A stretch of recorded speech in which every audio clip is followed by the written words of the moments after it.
now, and a very warm welcome to everyone who has joined here. This is a very special roundtable. We have been doing it on a monthly basis, but this is a very special one because there are two reasons. One, that this is an all-woman panel that we are having, first time ever. So welcome all the panelists here. Second, that it is being conducted in the run-up of our annual event, that is a Social Impact Conference and Awards, that is happening tomorrow at India Habitat Center, and wherein we are going to have a confluence of leaders, social sector leaders, and social sector stakeholders joining us, discussing and deliberating on different issues and themes. So we thought that this topic is one of the most important topics, and why not to conduct this roundtable even before we begin our main event on September 12th at IHC. So that is how I and Rachel planned this, and we are here to discuss a very important point. Everybody would agree here. So before we start a discussion, I would just request all our esteemed panelists here to just introduce themselves for 1 minute each, and let our audience know what you have been doing and where you have seen your journey so far over the work that you have been doing. Yeah. So we can begin with Neha, then Sonal, and Rashika, Divya, Preeti, in that order. Yeah. Hi, morning everyone. So I'm Neha Gupta. As of now, I work with the think tank OMI Foundation. And over here, I work as lead Center for Clean Mobility. So basically, I am responsible for all the research and policy related advocacy works when it comes to electric vehicles and alternate fuels. So that's my expertise over here. And I bring in some experience in the same field by working with a small boutique and research consulting company earlier as well. I have my entire experience mostly into research and consulting. But yes, of course, when it comes to a sector like social impact per se, I have been quite new, frankly. But yes, I'm enjoying every bit of it. Working here, contributing to the society as far as I can. Thank you so much. Yeah. Wonderful, Neha ji. Yes, Sonal, please. Hi everyone, good morning. Thank you for having me here. I'm co-founder of eConscious, which is social impact startup working in plastic waste management domain. What we basically do is we collect and process the post-consumer plastic waste, and we are making variety of products out of that. So these are the products that can again create awareness in the public domain. Products like benches, dustbins, and it has mentioned that so and so much plastic has been recycled to make this particular bed. So this again create awareness in the public domain. So that is the whole agenda of our startup to work around waste and also create awareness about source segregation and waste management. And we feel proud that so far we have been able to recycle more than 350 tons of plastic waste, even being at a very initial stage. And we have been into this space for more than 3 years now, and we have worked with really esteemed clients like Bisleri, Nestle, P&G, and also working with a couple of government stakeholders. And currently we are at a stage where we are looking to scale up our production, looking to scale our impact and all those, activities. So very happy to be here and connect and learn more from you all. Thank you. Most welcome, Sonal. Yes, Rishika. Thank you so much, Ashish, and thank you, Shweta, for organizing this event for us. So I essentially work in the investment team of this venture capital firm called Venture East, which is essentially an early stage venture capital firm. I look very actively at climate tech companies. So my work revolves around essentially like discovering, meeting, evaluating, and then eventually funding founders in the climate tech space across mobility, energy, waste management, sustainability accounting. And previously, I've also worked in the investment teams of Chirate Ventures, Equanimity Investments, which are also early stage VC funds where I did a lot of climate focused work as well. And generally, I am very, very passionate about creating impact through my professional as well as some of my extracurricular pursuits. So yeah, that's about myself. Very happy to be here. Wonderful. You are welcome. Yes, Divya, can you please introduce yourself to our audience? Hi, good morning, Ashish, and sorry for the background noise, but hi everyone. Hi Ashish, hi Shweta. Thank you so much to the CSR Universe for this opportunity and for organizing this very important event, I would say. And it is so heartening to see so many women leaders here working in the space of climate change.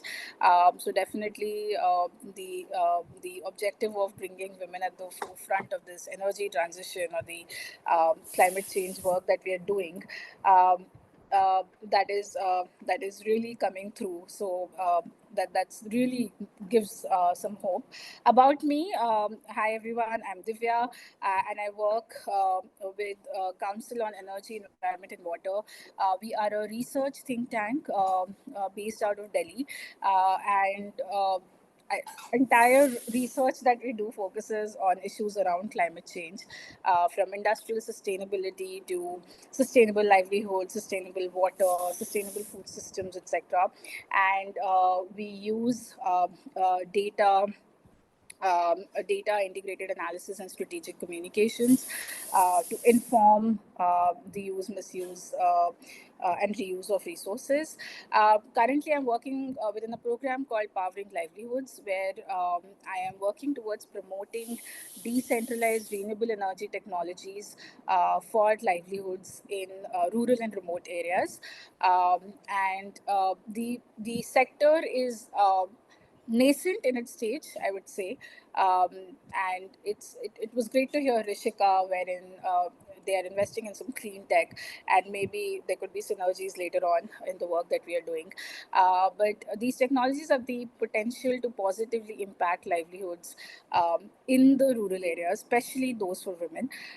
So pretty excited to be in the space, and I've been working in the space for 3 years now, and there are plenty of opportunities to create impact, and also very excited to be a part of this panel. Looking forward to the questions today. Thank you so much.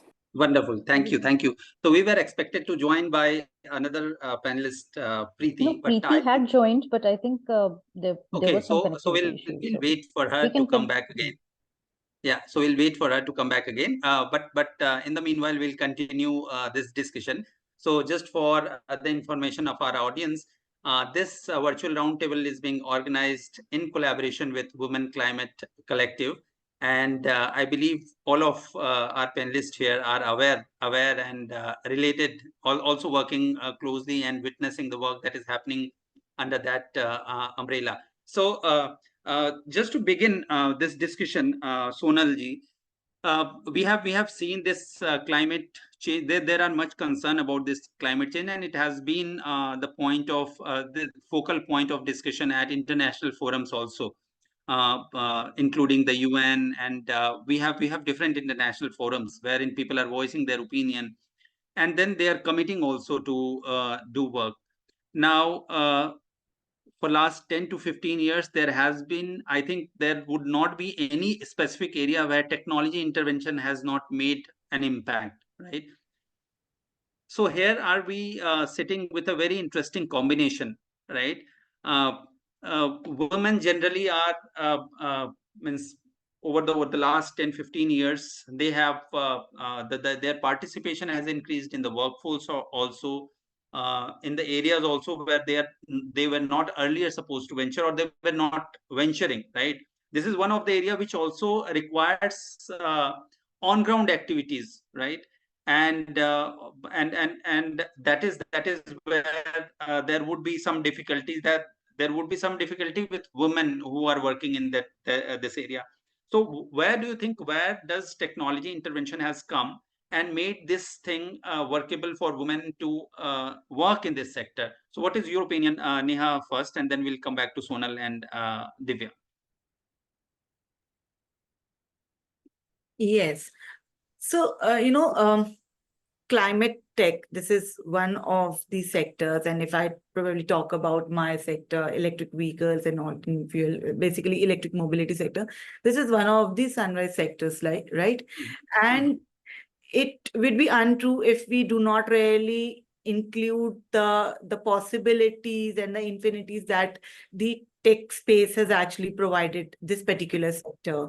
Because over here, this is just like, this is one of the key sectors which has witnessed the transition of opportunities, of jobs, not just from the traditional automotive sector, but in fact, even from the tech sector, from the IT sector. In fact, one of the crucial studies that I undertook by being a co-author was how do we feminize the EV value chain, the electric vehicle value chain in India, right? So over there, we had this observation that how has been the transition of jobs, and what came out was definitely women has certain, they have certain characteristics. For instance, dexterity is one of them, the miniature components that they need to, handle, say, in a manufacturing facility when it comes to the manufacture of some, the miniature cells and EV components as well. So that's one of the things. But yes, of course, when it comes to the R&D, the operations related jobs, which were earlier unheard of, like you rightly mentioned, when we were even talking about the automotive sector, the women representation was just about 14 to 15%. It's still the same. In fact, in the EV sector, we of course have been witnessing the upcoming of women opportunities, but as of now the ratio stands true. But then what we have witnessed is that there has been creation of opportunities in design, in implementing, in research and development, in operations, which were earlier unheard of. The earlier roles were limited to, say, HR, finance, marketing, all these things, or probably some kind of opportunities in the shop floors. So what technology has, of course, brought in is one of the key factors which has really led to societal impact is the creation of opportunities, specifically the creation of job opportunities for women in different roles across the, the entire, I would say, EV value chain. But yes, that stands true for rest other allied sectors as well, right? And what has also led to is the environmental impact. Because what we have observed is EV, when it comes to EVs, you would have also observed through different news articles and all that stuff that most of the companies over here are startups, right?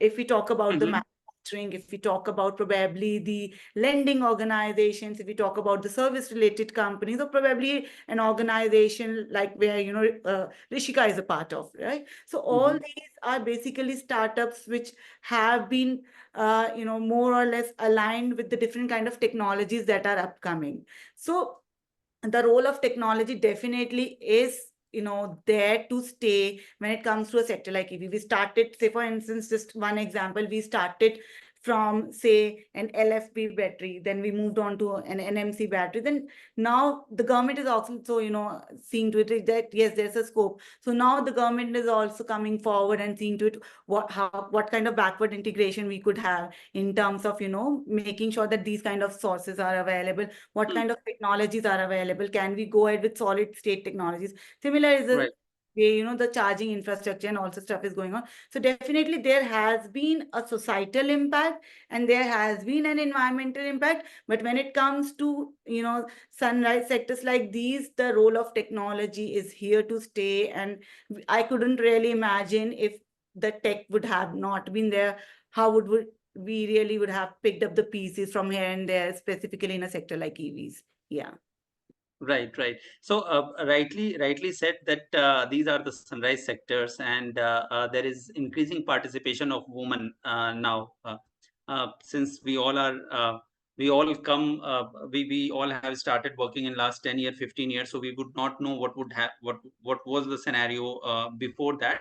But yes, but one a serious concern still remains that in technology related courses which produces talents and workforces which can engage in such activities, so still participation on women remains very low. For example, in our IITs, Indian Institute of Technologies, or other such institutions, still the participation of women in the class is like 20, 25, 30% maximum. right? So and here we are seeing that all the 5-6 women that we are sitting here, they are working, and we are proud to host such panel, and we look forward to host such panels also in future. But what do you think, Rishika, is the reason that not enough women? So I think her screen is frozen. So this question now goes to Divya. So what do you think is the reason behind are we able to instill that much of confidence among women in India that yes, technology sector is welcoming you, and especially in these sunrise sectors like environment, sustainability, and all? Yeah, thanks Ashish for that question. And I will talk from, like, one is of course the EV sector, but I majorly belong to the RE sector, renewable energy sector, and that is also a very technical sector. And of course, energy access is something where if you want to work in it, it mostly the work happens on the field or Right. in the factories where manufacturing is happening. So there anyways is a case of missing women, because there is very less women participation in the RE sector in itself, right? um, are we, and also very recently we were attending this meeting at Ministry of Renewable Energy, and somebody raised this question: why don't we have enough women at the leadership position? Why don't we have enough women on the field? So what is missing here, right? And if women are going to the universities, and so much to say that the principal scientists there also questioned that probably there should be a research on that, how many women are taking up courses on sustainability or renewable energy or something to do with EV sector or mechanical engineering or whatever the courses are, right, in that field. I think it's both. One is how much we are doing, and second is the social norms, barriers, behavioral aspects, right? It's on both ends, I believe. How much infrastructure we have developed, right, to welcome women. So when I talk about the field work or the field jobs, the challenge related to the washrooms not being available or clean washrooms not being available on field sounds like a minor challenge, but it's a major one when you look at the what is affecting the participation rate of women on field jobs, right? So I think that infrastructure has to be there, and the policies and the work environment has to be conducive, that actually makes women come forward in the sector to be able to work in those premises, right? The factory setups would be remote, so can the employer ensure that there is a vehicle to and fro, that is ensuring a woman's safety, right? Can we have more women leaders on the factory, on the field, accompanying them? Can we partner with more ground organizations or grassroots level organizations where we can leverage the already existing women network, right? So how do you make women feel safe, welcome, at least in the field jobs? Now when it comes to leadership, again, I think we have to do one is the behavioral change aspect, in the sense, what are the norms that are restricting women to come forward and take these leadership positions, be a board member, be like a C-suite, in a C-suite position. So what is holding them back? And then working backwards to develop these policies which make it conducive for them to be a part of these, positions. So I think it's both. We have to first ensure that we have good enough infrastructure, Right. policies, etc. Second, we really need to understand what are these norms, what are these barriers that are preventing women's participation, and then work on them. And most importantly, we need more male allies. I'm happy to see, Ashish, you are hosting this and rooting for us. And I think what would help is that more. I just tried to square it up. Yeah. Yeah, but what would help really is that more men are rooting for us. And of course, it will take time. So we need to have a lot of patience. We should not expect we will start doing something today and in 6 months we'll have some 50 Yeah. women workforce. Probably Right. it will take another 5 years, 10 years, but that patience has to be there. Um, Even from an investor's end, like if you're putting in money on something which is gender inclusive, etc., so that has to be looked at as something that we are investing in, and probably the change will only come after 5 or 10 years. So yeah. Right. So here I come to you, Rishika. So Divya and Nehaji has talked about what are the challenges and why there are challenges. My question to you is that why are these challenges there? Means we are talking about equal opportunities to men and women. We government is also promoting gender equality and everything. So there are two questions. One, what is it that is holding, means why it is holding back women into to enter into this sector, according to you? First thing, and second, what you think could be enabling forces, even from the policy perspective, for women to enter into this tech climate sector that we are discussing.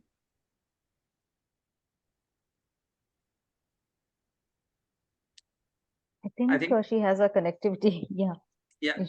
So I'll the same question. Sure. So I think in terms of just the funding, right, we see Yeah. that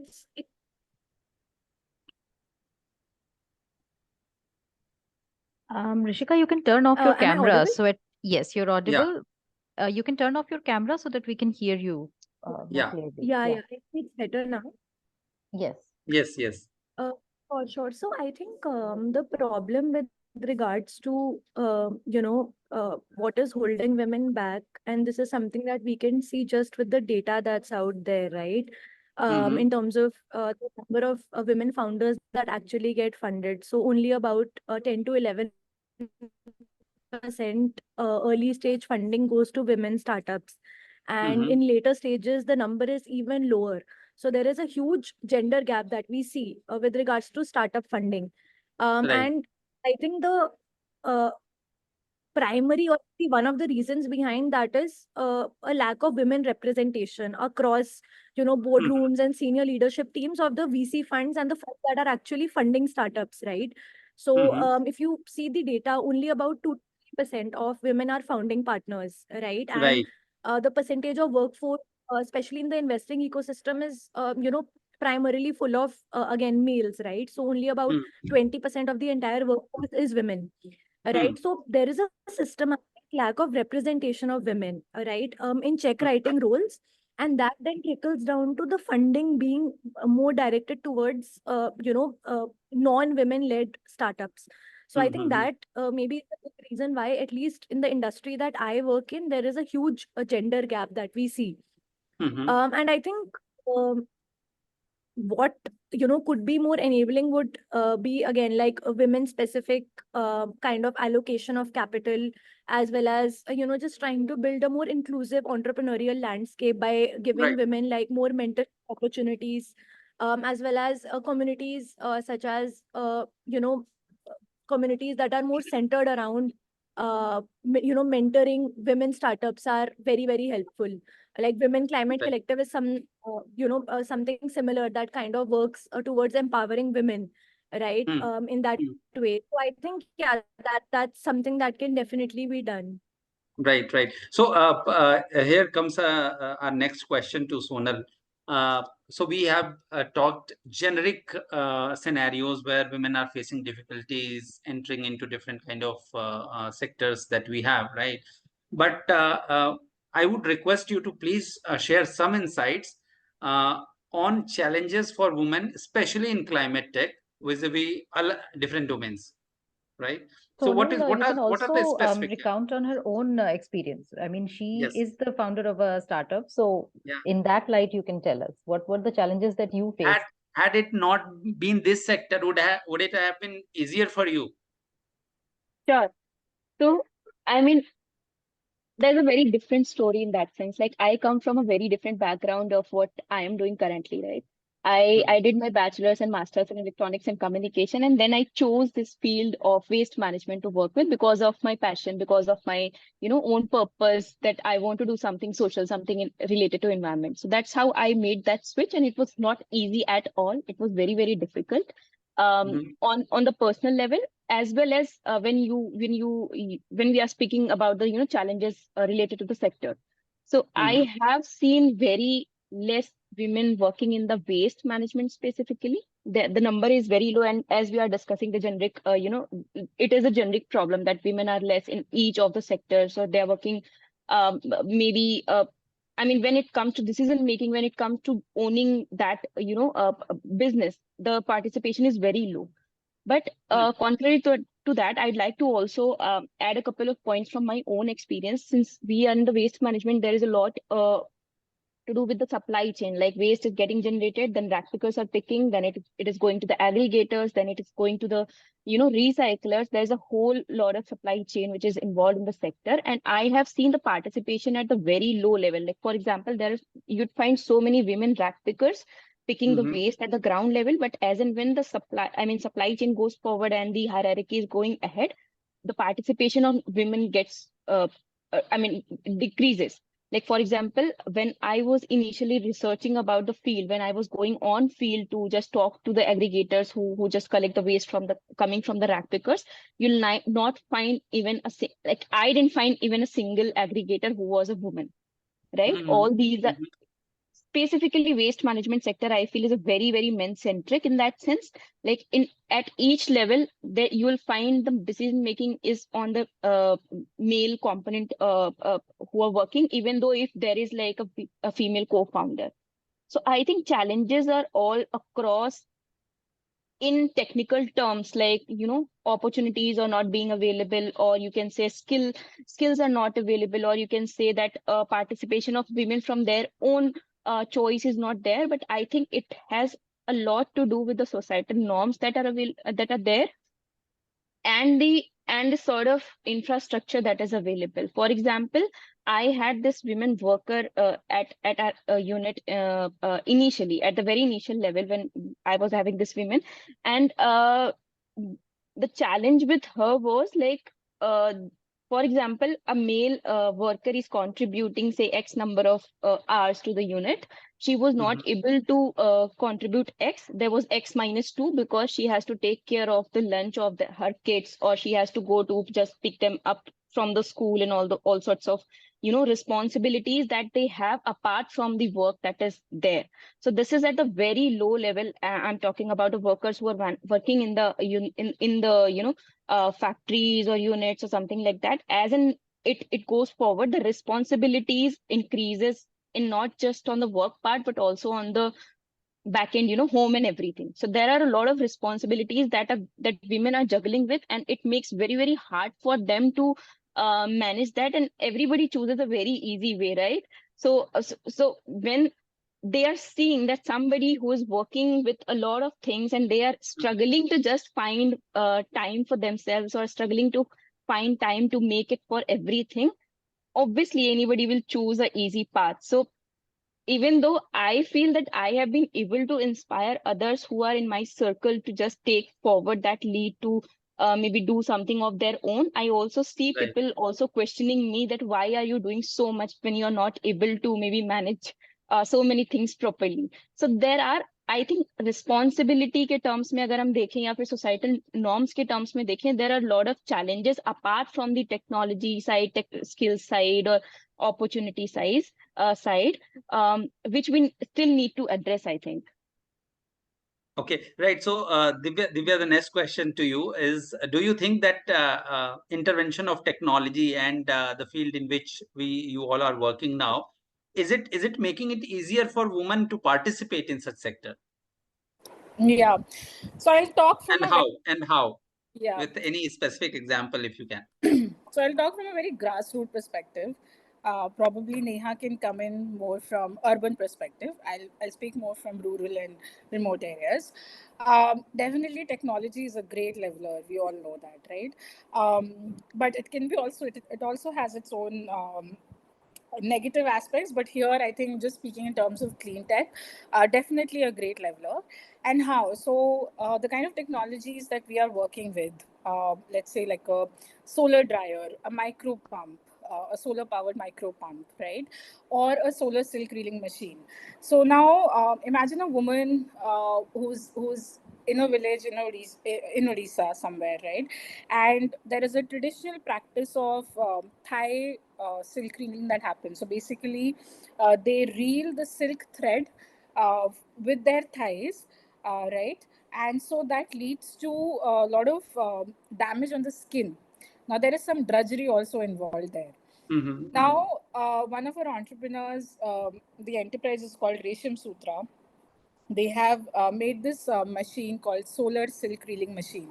So it is powered by solar, so it takes care of the unreliability of electricity access in the rural and remote areas, and also helps women improve their productivity, and also reduces the drudgery that they were going through. Now they don't have to reel silk anymore using their thighs, right? On their thighs, they are able to use this machine.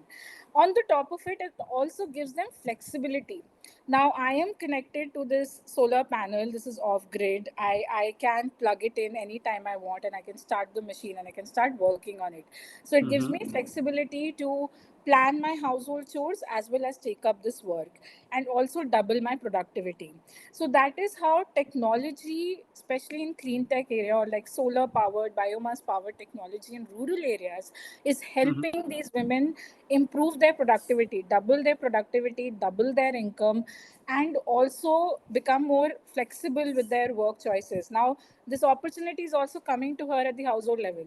Now again, there is a farmer, like a small farmer. We all know that women mostly play the role at like being at the back end, right? They're like the backwood shoulders in the farm, where who are taking care of, like, it's okay, the crop is not damaged, etc., but they're not at the front of, you know, doing these market transactions, right?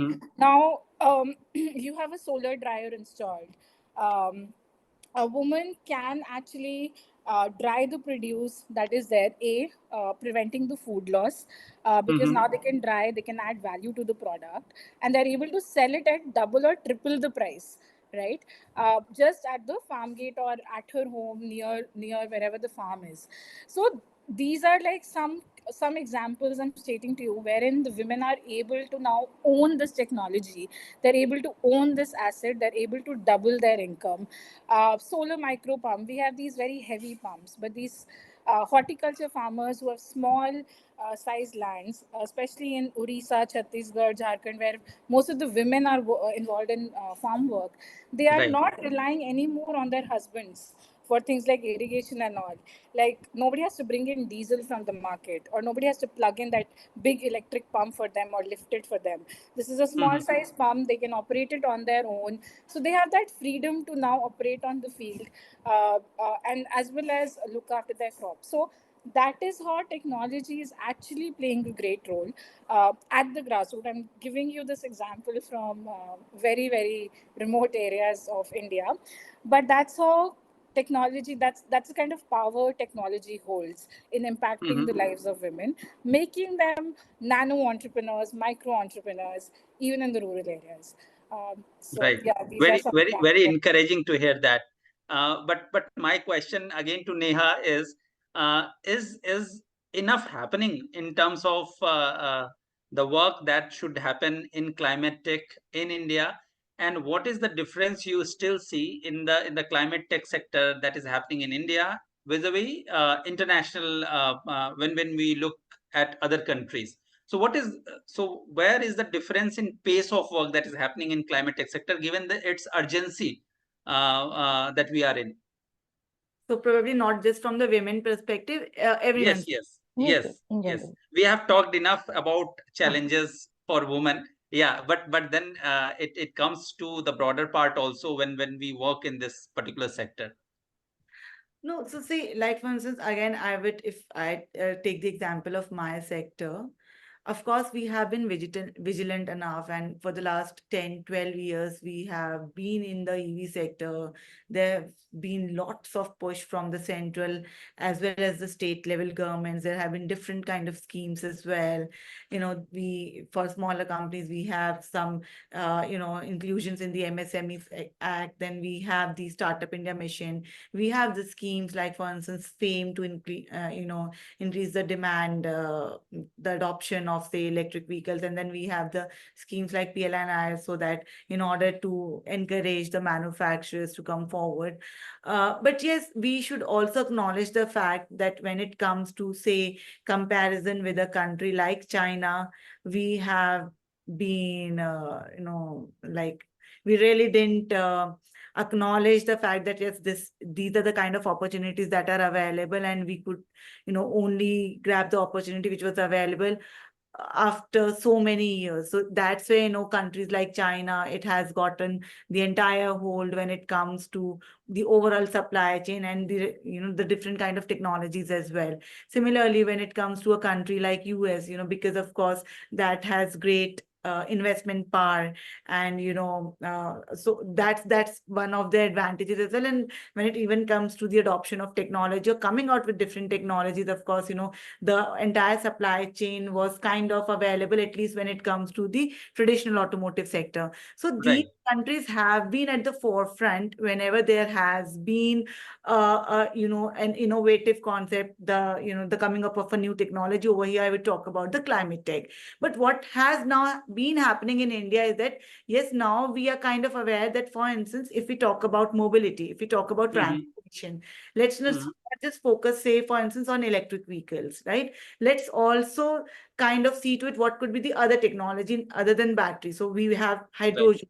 We have, again, if we, even if we talk about the micro mobility, if we talk about the shared transportation, can we have the tech included over there as well? So that's where talk about technologies like, for instance, the connected systems, vehicle telematics, or ADAS.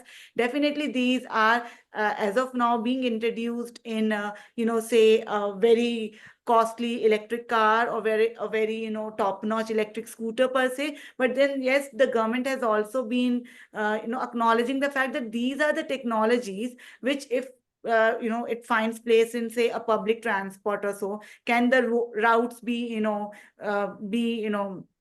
developed in a way that more and more public is being taken into the entire route mapping. Can the public transport be available to the entire city? Of course, I'm talking more so from the perspective of cities, but definitely the tier 2 and tier 3 are also under the radar. So yes, we have been a laggard when it comes to the acknowledgement and the adoption of certain technologies. But what I have been observing, at least in the clean tech space, at least in the mobility space, that we are now kind of cognizant enough that yes, these could be the kind of technology that, and we should not really, should be a laggard when it comes to, say, a technology like hydrogen, or say, fuel cell, or a hybrid one. So let's just make the most of the use of these kind of technologies. So yeah.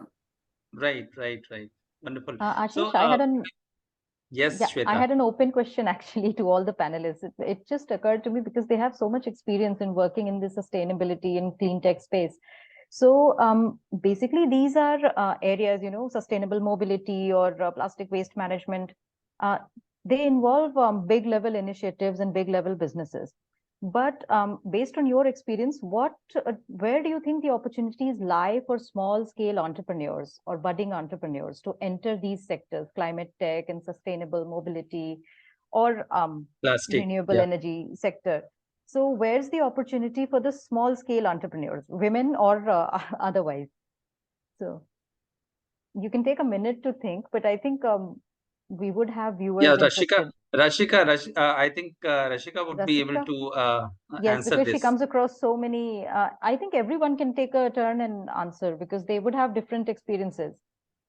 So I think Rashika was facing some technical glitch. Rashika, sorry, yeah. it's Rishika. No, that is all right. So Someone we can has have raised a hand. We can have.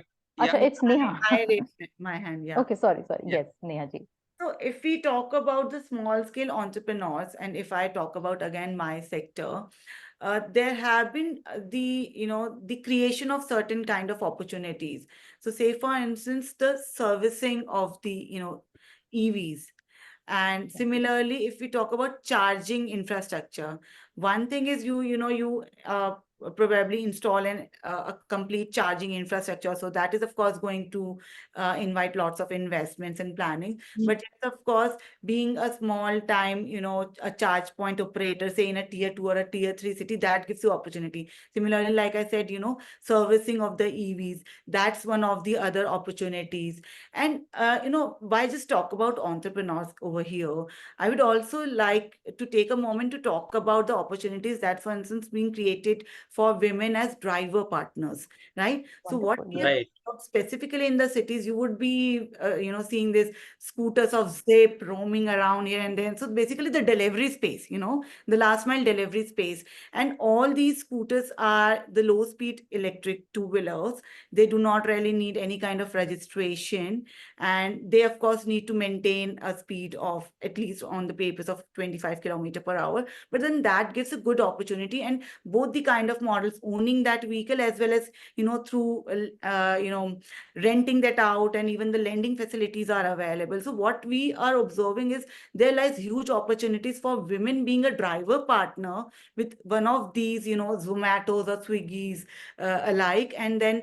And that's really a good opportunity, because over here, there are flexibilities when it comes to the timing. There's not huge, investment that's really required. So that's one of the other things that we have been observing. Similarly, the case of electric rickshaws, if at all, you putting up anywhere in Delhi specifically, even I'm not talk about Gurgaon, Delhi. So you would see electric rickshaws, driving here and then, but then that's really a good source of the last mile connectivity for people staying in Delhi and using the likes of metros and all. So over there, then again, there lies opportunities for women drivers. In fact, Delhi government and the likes, they have reduced certain regulatory barriers to have representation of women as bus drivers as well.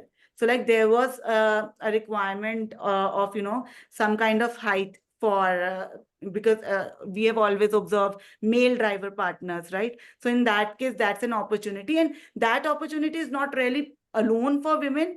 Of course, one of the opportunities, but then in fact, the male, driver partners are also grabbing that kind of opportunity. So last mile delivery is one space and last mile mobility is the other space, when we could have, really good opportunities for women and males alike. Yeah. Right. Right. So, Rishika, we were looking for your response on that. Shweta initiated a Could you question. hear So, the Shweta, if question you can, that I yes. had? It was just a general question. I said that in areas like sustainability, climate tech, I mean, they usually when it comes to businesses, they usually require larger investments. But where's the opportunity for small scale entrepreneurs and startups to enter this space? Yeah, so that is absolutely right. The check size for climate tech investments, especially the asset heavy kind, is very, very high. And we see that, via the data, the average check sizes being as high as about 10 million for Yeah. climate investments, right? But in terms of the more asset light models that have, potential for growth and investment, I would say definitely sustainability accounting is one. So SaaS that essentially is used to measure and report carbon emissions is something that I think is definitely very asset light because it's software, and that's like very interesting.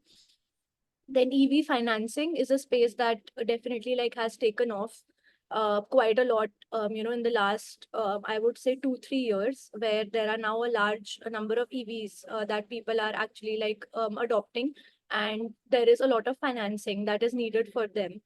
Then I would say the third thing would be, charging infrastructure, which is essentially something that, there is a lot of scope for, because as EVs are taking off, there is a requirement for a support infrastructure to kind of take care of the range anxiety problem that people have when they adopt, EVs.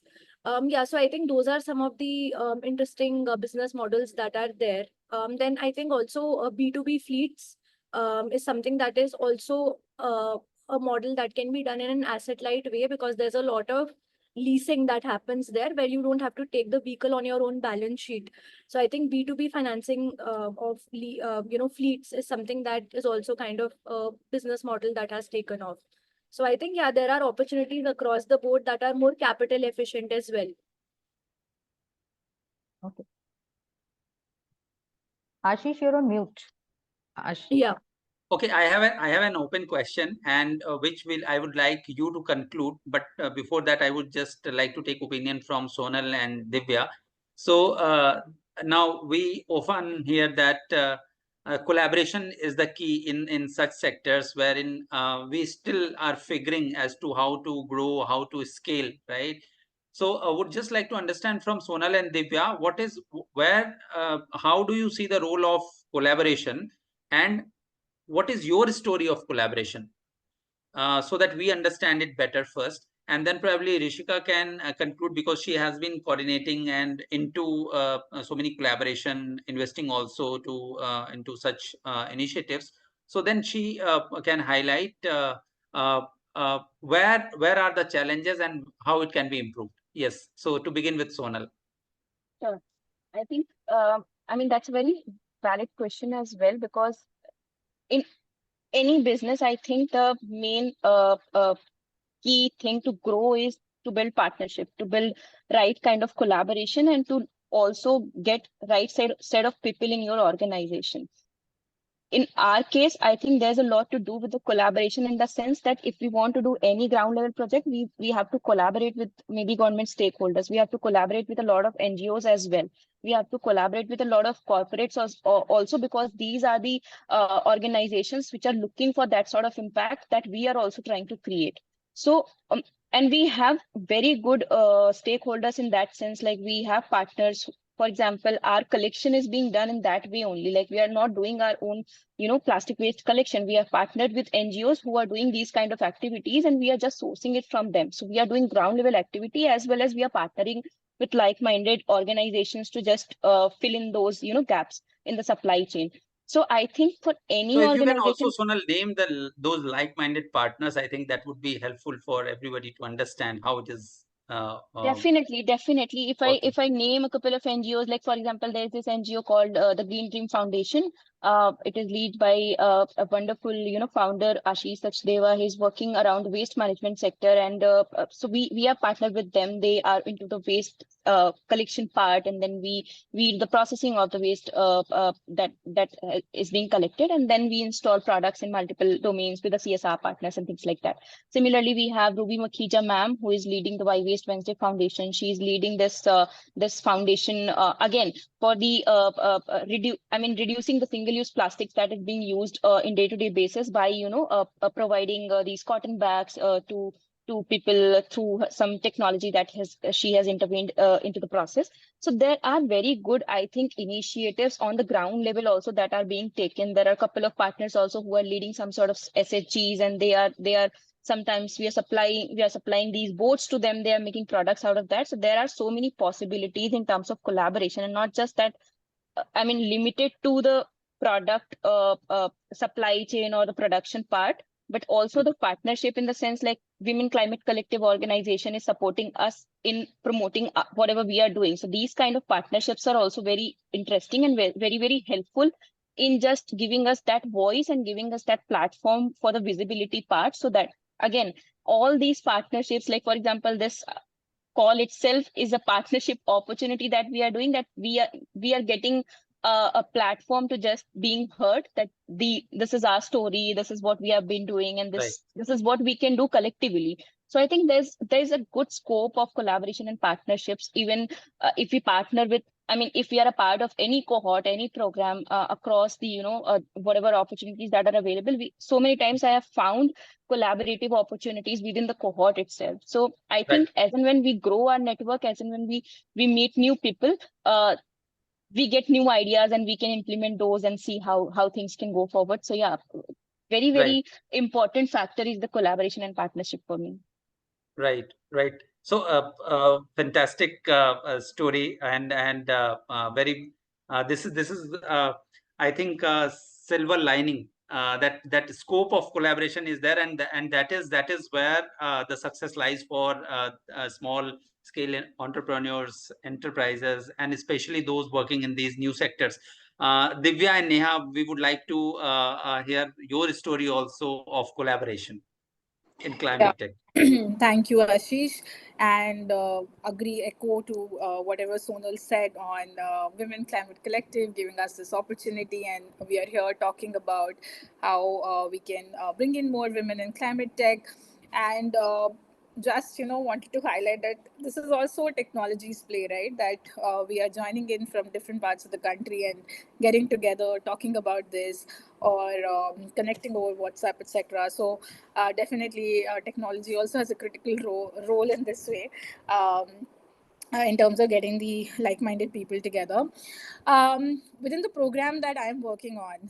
So ecosystem approach is core to the program, right? And whatever we are building today has to have a thriving ecosystem, and it's not just one part of it; it is end to end, right? Right from that, there has to be awareness about these clean technologies, how they work, how they can be of benefit, etc. To accessibility, how can anybody who wants these technologies or these services can access it, to how they can afford it, the financing, right? Or in case of livelihoods, because these are nano or micro entrepreneurs who are going to own these solar powered food processors, or solar powered dryers, etc.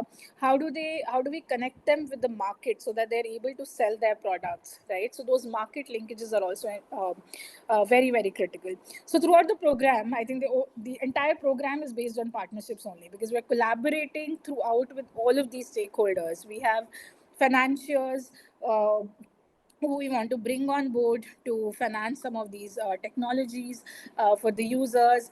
We have go-to-market partners who are more like channel partners at the grassroots, who are helping us distribute these technologies or reach to the last mile, right? We are working very closely with policy. I would also request, Divya, sorry to interrupt, but I would also request you to name a few partners with whom you are working so that we understand. And Yeah, also so the audience understands. Yeah. correct, yes. So in terms of financials, we're working with Samunati. We are working, we recently signed something with Rangde, where peer-to-peer lending, we're able to make that happen, right? We also partnered with Ashru Finance. With respect to these channel partners, there is Dharma Life, S Smart, One Bridge. These are some of the organizations at the grassroots who are helping us enable access to these technologies. We are also trying to partner with, and we've partnered in the past with these rural livelihood missions in Uttar Pradesh, Bihar, and we'll also extend these partnerships to other states who are giving this network of like huge network of women that they have within their self-help groups, right? Um, in terms of ministries, we are looking at some 12 ministries. Which are relevant to DRE livelihoods, right? Wherein we are looking for convergence. There also we are saying convergence, that how we can leverage what is already there and bring DRE livelihoods in focus. There are multiple sectoral stakeholders that we are working with, like Selco Foundation, Sustain Plus, right? And of course, then there are funders or philanthropic organizations like, sorry, IKEA Foundation, etc., uh, who are supporting these initiatives, and through these we are able to make the impact that we want to make. So it's entirely based on collaboration, because together only we can bring the change that we wish to see in the world, and it has to be end to end. So whatever we work on, we have to ensure that there is a thriving ecosystem which works right from awareness till repair and services and market linkages, right? And just one more example, very quickly, on how we are able to bring market linkages to some of these users, some of these women collectives who are building these micro enterprises in Himachal Pradesh or in Madhya Pradesh. So the enterprises themselves, so let's say, for example, a manufacturer of solar dryer is buying back the produce from them. They're giving that guarantee to them, right? So those kinds of partnerships which are happening at a very micro level, that a micro entrepreneur is able to, transact with a manufacturer on their own, is also like securing their livelihoods better. So yeah, these are some of the examples that I wanted to bring up from our Right. Thank you, Divya, for We have sharing. Preeti I'll joining come to, us. Yeah. So I'll come to Neha, and then we'll hear the story of from Preeti also. Okay. Welcome, Preeti. Hello everyone, this is Preeti and I am from Vasundhara Biofibers. Currently, we are in IIT Kanpur, where we are working on developing the technology for sustainable production of biofibers. So, in our organization, what we are doing, we have tapped the. Yes, I'm we so can sorry. hear you. We can hear you. So, the role of technology in the climate change or in this Climate tech, climate tech exactly. solutions. Yeah. Climate tech solutions. So technology plays a very crucial role in climate tech solutions, as we have to involve the technology into the solutions which we derive for to combat the climate problems. Like we are having various eco-friendly things in the nature. We have various eco-friendly solutions available in the nature, but we do not know how these solutions has been made. Like let me put an example. Like we do use papers, we do use biofibers. One of the best example of sustainable packaging is paper packaging, or eco-friendly packaging is biodegradable plastic bags, or etc etc. But we do not know how these packaging materials or how these eco-friendly biodegradable plastics has been made. There is a story involved. There is a lot of carbon emissions has been created during the manufacturing. After that, we have developed this end product which is eco-friendly, that doesn't count in the eco-friendly or sustainable product. So in our startup, we basically work on developing solutions for manufacturing sustainably. Not only manufacture a sustainable product, but manufacture it sustainably, so that we can assure the entire sustainability from the manufacturing to the use of end product. So, Right. technology doesn't play a crucial role in only this segment in the packaging. As we talk about the agri-tech, like we are here, I am working in the clean tech and agri-tech both as well. So, if we talk about the agri-tech, so we need some great technology in the fertilizer department so that we can combat the chemical fertilizers. If Right. it is chemical fertilizer is having positive impacts on one side, then it is having 10 negative impacts on the environment, human health, and environmental degradation. Either it is soil, water, or land, or air. So if we have one positive side of any solution existed in the nature which is benefiting us, it is having 10 negative impacts. So technology is really important. It's sustainable technology. I will not say that only technology is important. We are required sustainable technology, so that the future is about consumption. The consumption is increasing, so the demand of the products is continuously is going to be increased. So to fulfill that demand, to fulfill the consumers consuming the fulfill the consumptions, we need a sustainable technology, which there are many sustainable technologies. We need some deep research. There is biotechnology, biotech, nanotech, chemical engineering, mechanical engineering. We are required sustainable solutions to develop sustainable technology, not Right. only technology, sustainable technology. Right. Truly well said, Preeti. So I'll come back to you on a very important question that we were discussing. And Neha, I think if Neha can unmute. So we were discussing about how these climate tech people and people like you and entrepreneurs are working in collaboration with other organizations, and how it is helping them to succeed, right? So probably we have lost Neha for now, but I will now go to Rishika and would understand from her, where do you, Rishika, feel the gap is in collaboration, or how it can be made better, because you are into it day and night. I think the most effective way, first of all, that we can collaborate is via intersectionality, right? For example, just in this call, we all come from very diverse fields, right? Correct. For example, someone like me is working in investing, someone like Sonal is a founder, right? Someone would be working in more rural solutions, someone would be working in urban solutions. And I think where there is a gap is that we don't get to engage with each other and between ourselves as a community very often, and leverage our backgrounds to develop a better understanding of the issues that exist at the grassroots as well as at an institutional level, right? Depending on where we are working, right? So I think that kind of makes it difficult for us to get a holistic understanding of, climate solutions and the specific role of gender within Right. climate solution. Like, for Right. example, a lot of the things that, Sonal and Preeti and, a lot of people in this call, like Divya, have mentioned were issues that I had no idea about. And therefore, it's very, very important to have these discussions to develop a richer understanding of, climate at a grassroots level as well. And that is also important because we'll be able to develop better and more holistic solutions with that understanding. So I Right. think we need more such forums for discussion and collaboration. Right. So Rishika, continuing with the same the question. So how you think technology can be used? So this question is coming from our editor who is in transit now for tomorrow's event in New Delhi. So she has asked this question. So how can technology be used to incentivize and support behavioral changes that are essential for addressing climate change? What are your thoughts on that? And then I'll come to Preeti and Sonal also. In terms of just consumers kind of adopting climate better, there is a lot that can be done. For example, we see ride hailing or ride sharing as one of the key ways in which technology is actually like leading to lesser fuel that is spent, right? Because again, like a lot of people do carpooling, right? You're buying your own vehicles, so that leads to like lesser carbon emissions, right?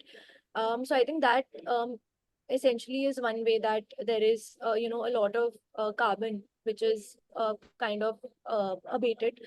I think second way is again like better ways of waste management, in which you essentially like segregate at source, because that is something that gets very, very challenging at later stages of waste management. And I think technology also has a major role to play. I think not in India, but in Singapore, there is already, a method of waste segregating at source where there are these smart bins that kind of segregate waste at source. So these are some solutions that can also be like adapted to India, and kind of change can happen that way. Then there are again like a lot of these apps that kind of like help you track your own carbon emissions in the activities that you are doing.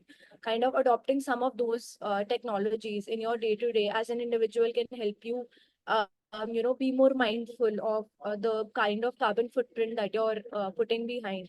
So I think this is on the consumer side, but on the business side, everything is changing, right? From the way that companies are packaging their products to them shifting to like more sustainable packaging, apparels, as well as like some of the other kind of consumer categories becoming more sustainability centric, right? A lot of the companies kind of adopting electric vehicles to decarbonize their supply chains. So there is a lot that is happening on the business side of it, and I think the impact of that is going to be really, really large as well. So Thank you, technology Rishika. definitely like has a major role to play, and it's already kind of started manifesting itself in different parts of the consumer journey as well as the business supply chain. Absolutely. Sonal, I'd like to give your, I'd like to have your take on the same thing. When it comes to consumer behavior, individual behavior, especially in waste management, what are your observations? Yeah, I mean, I have observed that you can get things done either by incentivizing or by penalizing. So, if there is, there should be one way of getting that done, even if this is a good deed, you'll, मतलब अगर आपको अच्छा भी करना है, आपको भगवान का थोड़ा डर देना पड़ेगा, तभी लोग अच्छा करते हैं, that kind of thing. तो या तो आप उनको punishment किसी तरीके से मिल रही है, like people are using helmets because of the challans and those kind of things, right? So, and or you incentivize. For example, CNG came into the picture, it was cheaper. That is why people now prefer getting CNG vehicles, because it is cheaper for them to use and all those things. So I think incentives play a very major role in that sense. And हमने कैसे किया है in our business model that within Delhi NCR, if there's someone who is, अगर उनका थोड़ा सा भी inclination है towards social things, if they are wanting to source segregate, they can source segregate the plastic waste. They can put that request on our website, and we'll collect the plastic waste from them. And after a certain amount of plastic being collected, we incentivize in the sense that we give back some products or maybe some sort of discount or something like that. So those kind of activities can help bringing that behavioral change in the consumer's mindset, and also just making the supply chain very smooth as well. I think if it comes from the government side, it would be better and more, effective rather than individual companies working and incentivizing people, because we'll not be able to reach to a wider audience in that sense. But of course, incentivizing is very, very helpful in getting that behavior change done. Right, right. Neha has Wonderful. raised her hand. Very insightful. Yeah. Yeah, so Shweta, we had a very fruitful discussion. So I think it's time that we do a very quick rapid fire round with all the panelists who are sitting here. And this is kind of a surprise to this discussion. I will request Neha and Preeti and everybody to be on video so that we can just quickly do this. And we would like to understand. So very quickly to you first, Neha. So, what is one moment of success during your entrepreneurial journey that you felt that this is the fulfilling work that you are doing? So that is first thing, and second, uh, what is one moment of success which keeps you going for this work that you are doing? These two things. So first thing first, I'm not an entrepreneur. I a fully working professional, but yes, I mean the feeling and the high it gives you from working in this kind of sector is the same. Whether you are an entrepreneur or whether you're working with an organization. Mm-hmm, So coming into this sector was in itself a very, and I just happened to be entering this sector by fluke, I would say. There were no such plans, but then yes, the journey has been quite fruitful. When I actually talk to the people and just let them know that this is the kind of works that we have been doing, and the electric vehicle. So like what in fact Sonal was also mentioning, I would like to bring in that point as well, that even a customer satisfaction gives you a satisfaction that yes, I'm in the right sector, I'm doing the right kind of work. So say for instance, for my commute earlier, I was taking a petrol or a diesel driven car, but now since I have actually started using for my own personal commute an electric car, that gives me a sense of satisfaction. Probably rest of right. the people are going to adopt an electric vehicle because that is going to give them a financial advantage, because Sonal was absolutely right. Whenever a customer goes for a certain technology change, for a product or a service adoption, it's mostly cost that they have in their mind. But once that that is being achieved, then of course comes in that satisfaction. Yes, when you are actually saving your cost, but yes, you have been mindful of the environment as well. And one suggestion over there, of course, is if we could probably have this as a mandate for some kind of carbon credits for an individual customer as well. Mm-hmm. Whoever is using, say, a public transport, probably a diesel vis-a-vis an electric bus, say, a diesel or a petrol running cab vis-a-vis an electric cab. So those kind of things, if that could be done. Coming back to the question, when I started working specifically on the white paper, because I had been like talking about lots of things, working on electric two-wheeler, three-wheeler, battery and all sorts of stuff. But this particular topic, when I picked up that how are we going to feminize the entire EV value chain and the kind of impact that it would have. Because one of the things that even the state governments are cognizant about, and in fact, we had really good responses. I will not name the state government per se as of now, is that how are we going to train the women workforce? The industry needs such people, needs that kind of workforce, and women need that kind of job. But how are we going to bridge the gap? How are we going to train those women? So that's where then I could really see the kind of impact that my work as a co-author on this particular subject is going to work as, and then how the on ground works would really lead to the, on one hand, of course, it is going to entail job opportunities for these kind of women, who are looking out for a sustainable job. But then, yes, on the other hand, the industry would, of course, also be able to meet its CSR target and, even having more and more women workforce. So these kind of works definitely give you satisfaction.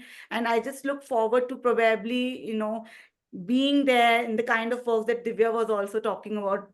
I just look forward to that. But yes, as an individual, as a customer, using those kinds of products and services, and as a facilitator, as a service provider, as a think tank, then when you observe those kind of things happening on ground, and when state governments are also really interested, that gives you that kind of satisfaction. I hope I just... Right. Yes.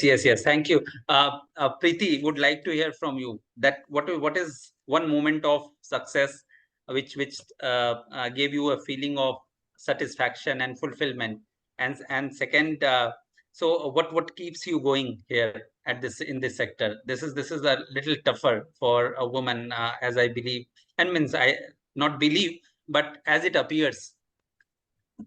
Okay. So first thing I would like to at this point, like there is not a movement, there is a journey which there is a journey of developing something sustainable, which is sustainable from the nature. As I believe, nature has provided everything you required. It's just us who raise our demand and raises our standards and demand something extra from that, which start destroying the nature. So I generally believe whatever you are required, either it is technology or anything, is available in the nature. You have to identify that part, develop whatever you want, but naturally your only motive should be develop, learn from the nature, develop for the nature, and you want to use or consume, do consume, but do it naturally. So this is the moment, like there is not a single moment, there is a journey which kept me like engaged to work in the technology, or to work for the natural development, the sustainable development of the sustainable technologies. And this is the only reason which forced me to keep going in this particular field, as I see that, like, if I am developing a technology which will save millions of trees for future and will save from making the landfills or making the sludges in the rivers or oceans, plastics is going into the mountains are going to be built in the ocean. तो अगर उसको हम save कर सकते हैं, वो एक satisfaction वहीं पे मिल जाता है कि अभी अगर हमें टेक्नोलॉजी डेवलप कर रहे हैं, उसका इंस्टेंट इम्पैक्ट नहीं दिख रहा है, बट वो जब हम लार्ज स्केल पे उसको कर रहे होंगे तो millions of trees, tons of pollution, tons of plastic को प्रोड्यूस करने से हम बचा पाएंगे. तो वो एक चीज हमें ट्रिगर करती रहती है कि keep going, keep going, keep going. Wonderful. Sonal, you... Yeah, I think very rightly said by Preeti that it's journey, right? But I think in our journey there has been, there have been a lot of instances that have motivated us to doing what we are doing, and also to just keep a check that we are going on the right path. Like one of the instances which I can recall, like you said it's a rapid fire, so mere dimag mein jo rapid aaya tha, that is this moment, that recently we got featured on Man Ki Baat. Pradhan Mantri ji ne hamara startup ka naam liya, that the startup is doing something around the waste management. They are making these products from waste plastic.